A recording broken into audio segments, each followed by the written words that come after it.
Robson de Moraes. Esse cara sou eu.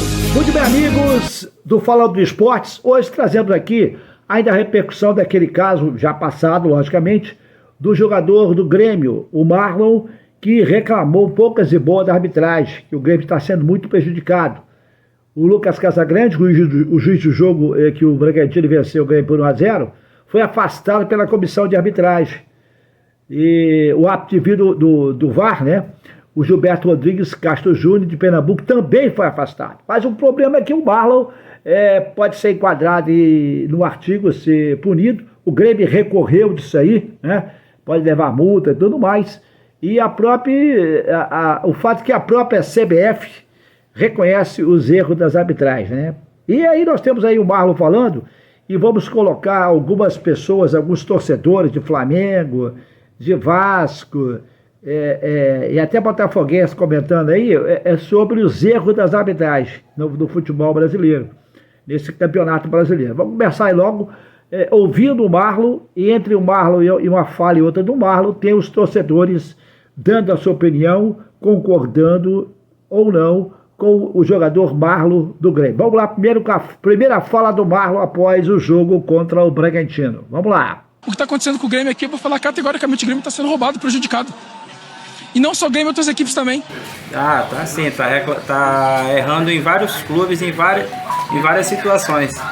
E o que acontece? Eu acho que o maior problema, a arbitragem está sem padrão, seja no Brasil e fora do Brasil também, a gente que acompanha futebol direto.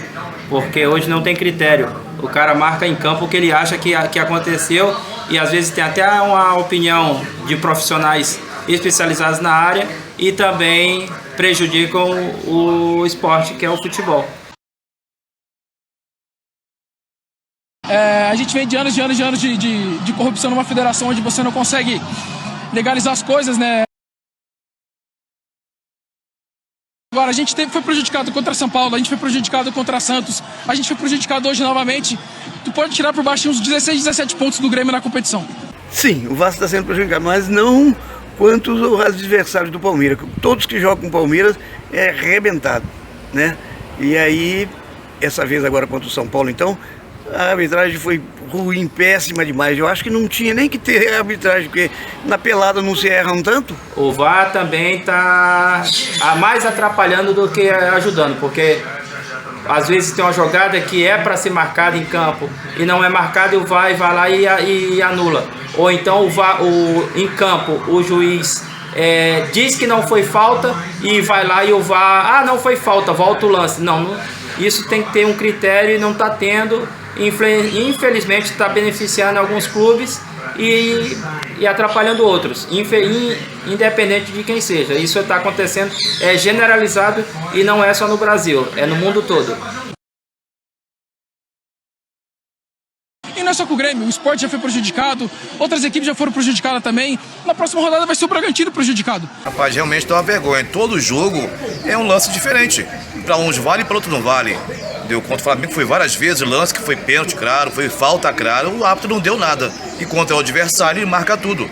Contra o São Paulo também, São Paulo e Palmeiras, pênalti claríssimo. Uma falta dentro da área e não marcou. Todo lance, todo jogo tem alguma coisa e tá estranho. Se estão roubando, puxando para um time para o outro, não sei. A CBF tem que tomar uma providência. Realmente, eu acho que tem que treinar melhor esses árbitros, ficar mais preparado. Entendeu? Poder arbitrar um jogo importante que pode decidir um campeonato brasileiro, decidir um campeonato da Copa Brasil ou a própria Libertadores. Então tem que treinar melhor os árbitros. Eu posso ser punido, mas olha, a gente joga numa liga onde a confederação não dá suporte nenhum para os árbitros, não tem credibilidade com os próprios clubes. Então não adianta a gente fazer palestra com os árbitros, com os jogadores, porque chega dentro do jogo a decisão é outra. E claro, eu vou estar reclamando aqui pelo meu time, mas eu falo para os outros times que estão prejudicados também.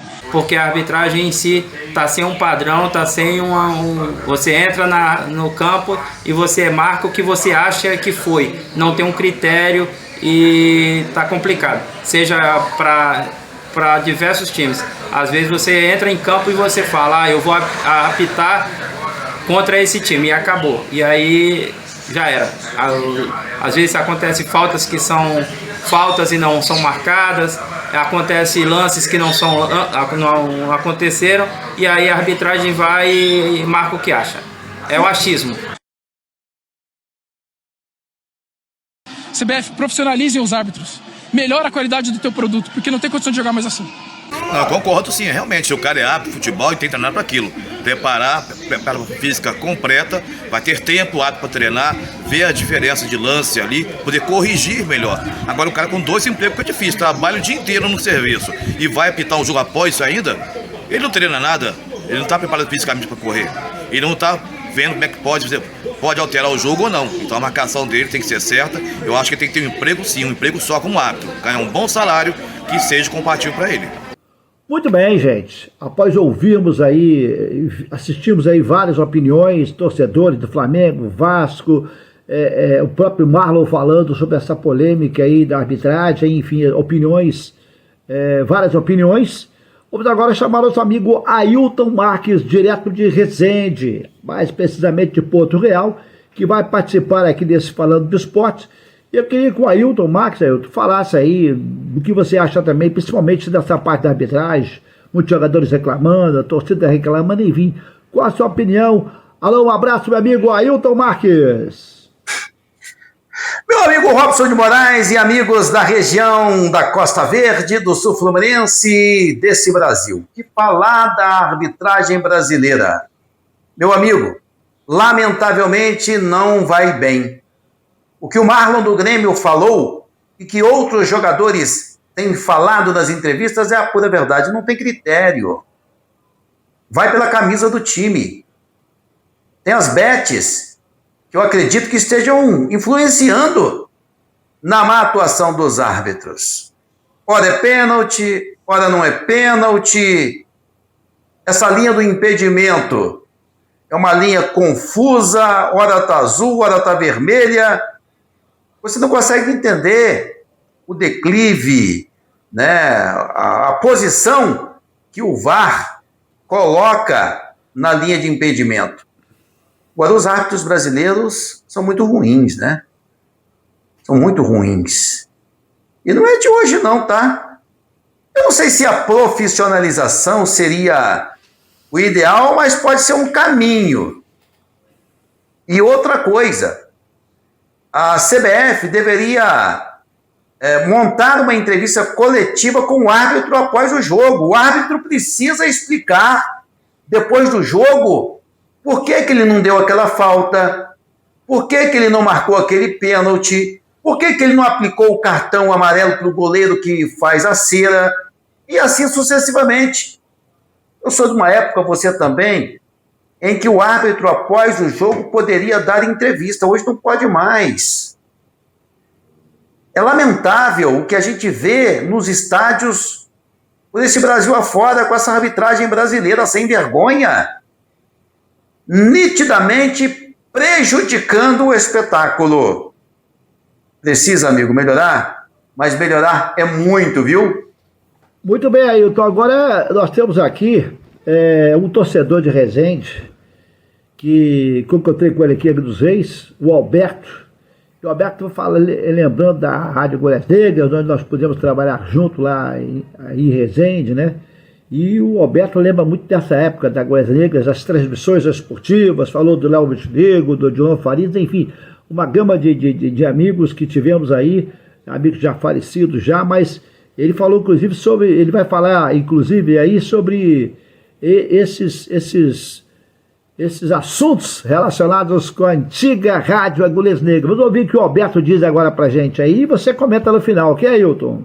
Ali tinha os jogos ali da região, que também era transmitido também, do Vila Araújo, dos times lá, do nosso lado da cidade.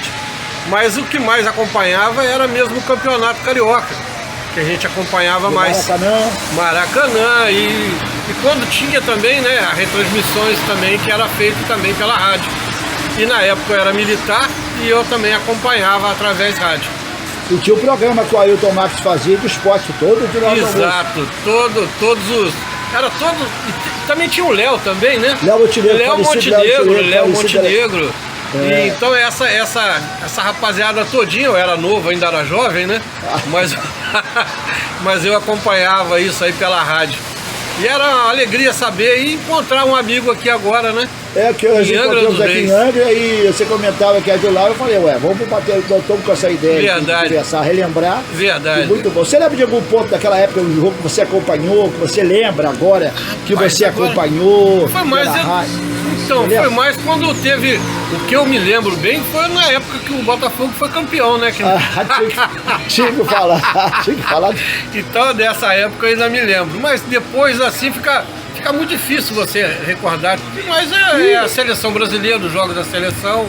Fala, De Moraes, meu amigo, olha que saudade, hein? Ouviu Alberto Pérez falar das transmissões esportivas de outrora pela Rádio Agulhas Negras de Resende, falando do saudoso Léo Montenegro, né? Tinha o saudoso Léo Montenegro, mas tinha também outros nomes de peso. Você é um que tá, graças a Deus, entre nós ainda. Mas tínhamos o Maurício Mendes, tínhamos o Eldio Lopes, além do Léo Montenegro, o Odilon Farias, né? Era uma rádio de peso, né? Líder de audiência. E olha, as transmissões esportivas da Rádio Agulhas Negras tinham um canhão de audiência. Tanto o campeonato de bairros, que era organizado pela Liga, a Liga não tinha, aliás, pela Liga Barbante, tá? Não tinha local para reunir. Sabe onde o Maurício, saudoso Maurício, presidente da Liga Barbante, da Liga Desportiva de Resende, na verdade, reunia o pessoal debaixo de uma árvore na Avenida Rita Ferreira da Rocha, às margens do Rio Paraíba do Sul. E tudo funcionava. Expresso, Real Esporte, Vila Araújo, Manejo, Paraíso. Cara, só tinha time bom. Time com 2 quadros, primeiro e segundo quadro. Hoje acabou isso, né? Lamentavelmente acabou isso. Alberto Pérez, um abraço, meu amigo. Valeu pela saudade. Tinha um programa Boca Maldita que a gente fazia nos bairros, né? Levava a unidade móvel da Agulhas Negras para determinado bairro e ali a gente discutia o esporte, discutia o futebol. Eita, tempo que não volta mais, hein, De Moraes?